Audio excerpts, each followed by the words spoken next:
Friends, പുതിയ വീഡിയോയ്ക്ക് എല്ലാവർക്കും സ്വാഗതം. അപ്പോൾ ഇന്നത്തെ വീഡിയോ പറയണത് ഞാനൊരു വീഡിയോ ഇടാമെന്ന് വിചാരിച്ചു. എന്ന് വെച്ചാൽ ഞാൻ എൻ്റെ കൈ കൊണ്ട് ഉണ്ടാക്കിയ സ്വന്തം സ്റ്റിക്കർ നോട്ട്ബുക്കാണ് കേട്ടോ.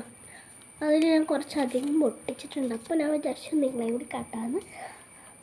കുറേ ഒട്ടിക്കാനുണ്ട് കേട്ടോ. ലാസ്റ്റിൽ നിന്ന് തുടങ്ങട്ടെ. ഇത് ലാസ്റ്റ് വൺ. പിന്നെ വരുന്നത് ഇത്, പിന്നെ വരുന്നത് ബാക്കിലോട്ട് ഇട്ട് നമ്മൾ പോകണം. പിന്നെ വരുന്നത് ഇതും, പിന്നെ ലാസ്റ്റ് വൺ ഇത്. നമുക്ക് തുടങ്ങിയാലോ. അപ്പോൾ അതിന് സ്റ്റിക്കറാട്ട് ഞാൻ തപ്പുന്നു തോന്നുന്നുണ്ടല്ല, കുറേ ഒന്നും തപ്പിക്കൊണ്ടിരിക്കുക. പുതിയതെടുക്കണോ അതപ്പോൾ അത് പഴയതെടുക്കണോ ഒക്കെ നോക്കിയിട്ട് തപ്പാമെല്ലാം തോന്നുന്നു. ഇത് പഴയത് നമുക്ക് ഇതിൽ നിന്നൊക്കെ കുറച്ചൊട്ടിക്കാം. നമുക്ക് ഇപ്പോൾ എന്താ പറയുക, ഇവിടുന്ന് തുടങ്ങാം കേട്ടോ. അപ്പോൾ ഇത്രയും പേജ് കുറച്ചുണ്ട്. അത് നമുക്ക് പാട്ടായിട്ടില്ല കേട്ടോ. ഫസ്റ്റ് തന്നെ നമുക്ക് പാർട്ടില്ലേ, ഓരോ പാർട്ട് 1 അങ്ങനെ ചെയ്യട്ടോ. ഫസ്റ്റ് തന്നെ നമുക്ക് അവിടെ കുറച്ച് സ്പേസ് ഉണ്ടല്ലോ, അവിടെ ഒരു ഇത് ഇങ്ങനത്തെ സ്റ്റിക്കർ ഒട്ടിക്കേ. ഒരു സ്റ്റിക്കറാണ് എനിക്കൊന്നും അറിയുന്നത്. ഇത് എങ്ങനത്തെയാണ് ഇത് അങ്ങനത്തെ എന്താണ് അതുകൊണ്ട് വന്നു. അപ്പോൾ നമുക്കിത് ചെയ്യട്ടെ. ഇപ്പോൾ ഇതിൻ്റെ പ്രത്യേകത എന്താണെന്ന് പറഞ്ഞാൽ, പേപ്പറാണെങ്കിൽ നമുക്ക് ഒട്ടിക്കാവില്ല. അപ്പോൾ ഇത് കുറച്ച് ഒരു പ്ലാസ്റ്റിക്കിൻ്റെ ഇതാട്ടോ. പ്ലാസ്റ്റിക് നമുക്ക് ഈസിയായിട്ട് പറിക്കാനും പറ്റും. നോക്കിയേ, പ്ലാസ്റ്റിക് ആയതുകൊണ്ട് നമുക്ക് വേഗം പറിക്കാൻ പറ്റും. അപ്പോൾ നമ്മളാരും ഈ പേപ്പറിൽ ഒട്ടിക്കരുത്. പേപ്പറിൽ ഒട്ടിച്ച് ചിലപ്പോൾ അതിലൊന്ന് ഇതാവും. അതുകൊണ്ടാണ് കേട്ടോ.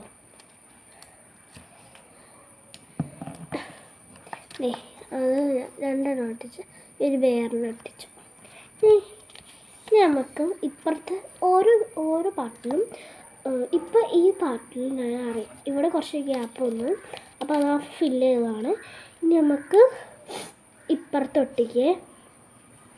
അപ്പോൾ ഓരോ പാർട്ട് 1, 2ലും ഓരോ പേജ് വെച്ച് ഒട്ടിക്കുക. പാർട്ട് 1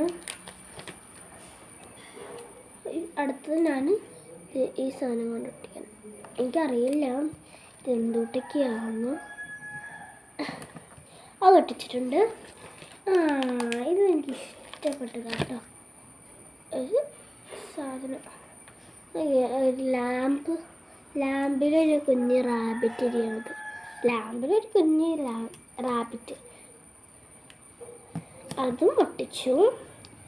തെറ്റിപ്പോ അപ്പോൾ നമ്മൾ ചെരനെ കണ്ടുപോയി. അപ്പോൾ പ്ലാസ്റ്റിക് ആയതുകൊണ്ടേ നമുക്ക് അതെടുത്ത് കൊണ്ടുപോകും.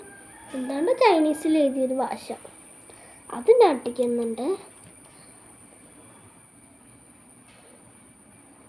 എനിക്ക് അത് പറഞ്ഞിട്ടേ അപ്പോഴത്തേക്കും ഞാനേ അടുത്ത് ഇതുകൊണ്ട് ഒട്ടിക്കട്ടെ.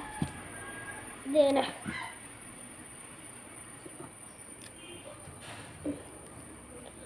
അയ്യോ ഉണ്ടപ്പം എന്നെ തെറ്റി കണ്ടോ. ഈ ചൈനീസുകാരനൊന്ന് ചെരിഞ്ഞു പോയി. അപ്പം ഞാൻ ഈസിയായിട്ട് പറിക്കാൻ പോവാട്ടോ. പറിച്ചു. അപ്പോൾ നമുക്ക് ഈസിയായിട്ട് പറിക്കാനും പറ്റും. എൻ്റെ കൂട്ടുകാരിക്ക് ഒരു പണി പോലെ അവൾ 550 കൊടുത്തിട്ട് അവളുടെ സൗദി അറേബ്യയിൽ വാപ്പി പോയപ്പോൾ കൊണ്ടുപോകുന്നതാണ്. അവൾക്ക് ഇഷ്ടമുള്ള സ്റ്റിക്കേഴ്സൊക്കെ പേപ്പറിൽ ഒട്ടിച്ചു പോയി. അപ്പോൾ അവളുടെ കയ്യിൽ മൊത്തം ചീത്തയായി. ഉണ്ടാവും ഇതുള്ളൂ കേട്ടോ. പിന്നെ ഈ ചൈനീസ് എന്ന് പറയുമ്പോൾ ഒരു കഥ പറഞ്ഞ കഥ കേട്ടോ. ഞാനേ 2ൽ പഠിക്കുമ്പോൾ മറ്റേ ആനുവൽ ഡേ പ്രോഗ്രാമിന് പ്രാക്ടീസ് ഉണ്ടായിരുന്നു.